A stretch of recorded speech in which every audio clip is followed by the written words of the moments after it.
Tech Brother ပြောပြမယ်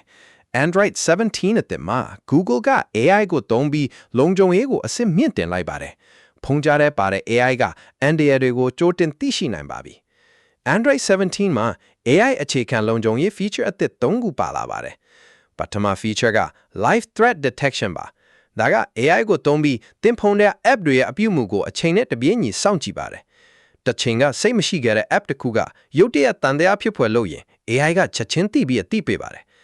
ဒုတိယ feature က Identity Check ပါဒါကသင်အကောင့်ရဲ့အရေးကြီးတဲ့ setting တွေ password ပြောင်းတာ 2FA ပိတ်တာ developer options ဖွင့်တာကိုပြောင်းချင်ရင် biometric မျက်နှာဒါမှမဟုတ်လက်ဝေထပ်ခိုင်းပါတယ်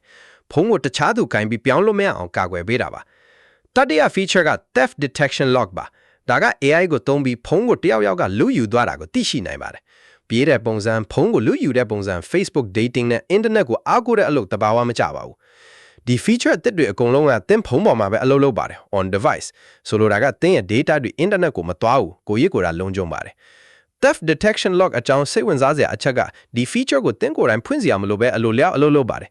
Google ရဲ့အဆိုအရဒါကိုစမ်းသပ်တဲ့အခါ85%သောလူယူမှုတွေကိုအောင်မြင်စွာသိရှိနိုင်တယ်လို့ဆိုပါတယ် Identity check ကိုတော့ settings ထဲမှာသွားပြီးကိုယ်တိုင်ဖွင့်ရပါမယ်ဒါကို Google ကဖုန်းပြောက်ရင်အကောင့်ကိုကာကွယ်ဖို့နောက်ဆုံးလက်နက်လို့ခေါ်ပါတယ်စိတ်ဝင်စားစရာအချက်တစ်ခုက Android 17 ရဲ့ AI security features တွေကို Tensor G4 နဲ့ Snapdragon 8 Gen 6 chip ပါတဲ့ဖုန်းတွေမှာအပြည့်အဝသုံးလို့ရပါမယ်အဟောင်းတွေအတွက်လည်းသုံးလို့ရမယ်စွမ်းရည်အနည်းငယ်လောပါသွားနိုင်ပါတယ်နောက်ထပ်စိတ်ဝင်စားစရာက live threat detection က app ကိုဖွင့်နိုင်မစစ်ဘူးနောက်ခါမှာအချိန်နဲ့တပြေးညီစောင့်ကြည့်ပြီးပြဿနာရှိမှပြောပြတာပါဒါကြောင့် battery ကိုသိပ်မကုန်စေပါဘူး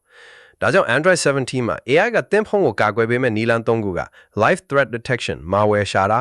Identity Check အရေးကြီး setting တွေကို biometric ကာကွယ်တာ Theft Detection Lock လူယူတာကိုသိရှိပြီး lock ချတာတို့ဖြစ်ပါတယ်။နေ့စဉ်မိနစ်ပိုင်းလေးဒီလို Tech News နဲ့ Mobile Security တွေကိုလေ့လာပြီး Tech Brother နဲ့အတူပိုးတော်လာအောင် follow လုပ်ထားပါဦး။